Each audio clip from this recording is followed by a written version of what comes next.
In addition to എന്നുള്ള grammar ശ്രദ്ധിച്ചിട്ടുണ്ടോ? In addition to അതിന്റെ മലയാളം എന്താ പറയട്ടെ? പുറമേന്ന് എടുക്കണം കേട്ടോ. പുറമേ, ശമ്പളത്തിന് പുറമേ അവന് ഇൻസെന്റീവ്സും കിട്ടി. In addition to the salary he got incentives also. കണ്ടോ? അപ്പൊ ഇവിടെ പറയാമെന്ന ഗ്രാമർ ഇൻ അഡീഷൻ ടുവിന്റെ കൂടെ വെർബ് പ്ലസ് ING വരും.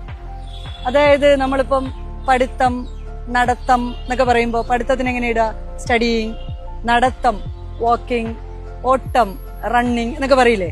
അതിന് ജെറണ്ട് എന്ന് പറയാം, അല്ലെങ്കിൽ വെർബ് പ്ലസ് ING വരിക. അപ്പൊ പഠിത്തത്തിന് പുറമെ അവൻ പാർട്ട് ടൈം വർക്ക് ചെയ്യാണ് കേട്ടോ. അപ്പൊ in addition to studying he is working part time. Okay. അതുപോലെ വേറൊരു എക്സാമ്പിൾ പറയുകയാണെങ്കിൽ വായ്നോട്ടത്തിന് പുറമെ വെള്ളയിറക്കയും കൂടെ ചെയ്യുന്നുണ്ട് കേട്ടോ. എന്തോന്ന് നല്ലൊരു ഭക്ഷണം. അപ്പോഴങ്ങനെയാണെങ്കിലോ ഇൻ അഡീഷൻ ടു വാക്കിംഗ്, ഒരു പുതിയ പദം പഠിച്ചോളൂ. In addition to walking he is drooling at the food. ഭക്ഷണം നോക്കിയിട്ട് വെള്ളയിറക്കുക. സോ വെൽക്കം ടു ഷനൈൻസ് അക്കാഡമി. നിങ്ങൾ ബേസ് കോഴ്സിനാണ് ജോയിൻ ചെയ്യുന്നതെങ്കിൽ ഒരു 175ഓളം ടോപ്പിക്സ് നിങ്ങളെ കൊണ്ട് സംസാരിപ്പിക്കും. ഇന്റർമീഡിയറ്റിനാണെങ്കിൽ 350 ടോപ്പിക്സ്, അഡ്വാൻസ് ലെവൽ 700 ടോപ്പിക്സ് നിങ്ങളെ കൊണ്ട് സംസാരിപ്പിക്കാം.